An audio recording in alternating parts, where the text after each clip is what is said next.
You're listening to AI Prism from Seoul Economic Daily. Korea's biggest earnings season in years is forcing a board-level question. Samsung's chip division just posted the highest quarterly profit any company has ever reported. Its phone and appliance division profit collapsed to under 1 trillion won. LG Electronics and LG Energy Solution posted opposite results from the same battery and appliance supply chains.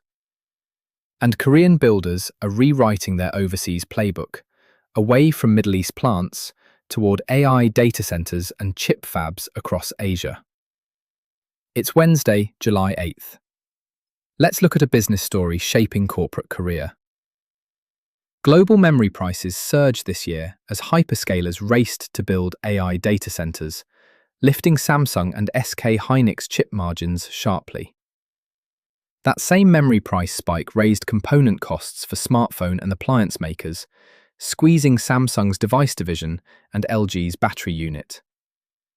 Middle East plant orders dried up as regional conflict disrupted new contracts, pushing Korean builders to chase AI infrastructure work across Asia instead. Here's what the numbers show. Samsung posted 89.4 trillion won in operating profit, about $65 billion, its highest quarterly profit on record, beating market consensus of 84.8 trillion won. Samsung's device division earned an estimated 1 trillion won or less, roughly $720 million, in the same quarter.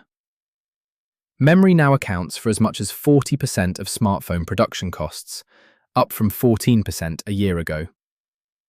LG Electronics posted 1.58 trillion won in operating profit, about $1.1 billion, up 147% year-on-year, beating consensus of 1.42 trillion won.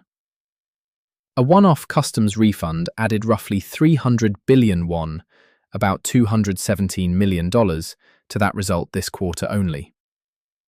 LG Energy Solution posted 7.56 trillion won in revenue, about $5.5 billion, up 24.8% year-on-year, its first quarter above 7 trillion won since 2023. LG Energy Solutions' operating profit fell 77% to 113.3 billion won, about $82 million, turning into a loss once tax credits are excluded.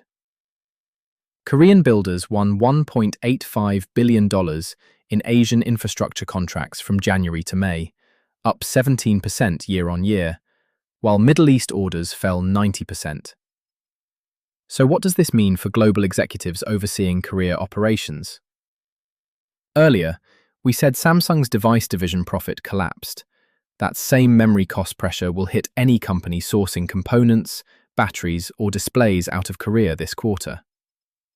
Companies with joint ventures in Korean batteries or consumer electronics should model a temporary margin squeeze into third quarter guidance, even as chip-linked suppliers post record numbers.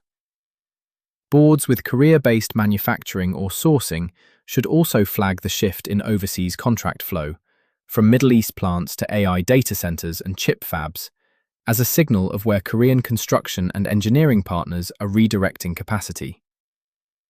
That's today's AI Prism, CEOs. This episode was produced with AI assistance based on Seoul Economic Daily reporting and reviewed by a human editor. AI Prism is a one IFRA award-winning series. We'll be back tomorrow. You've been listening to AI Prism from Seoul Economic Daily.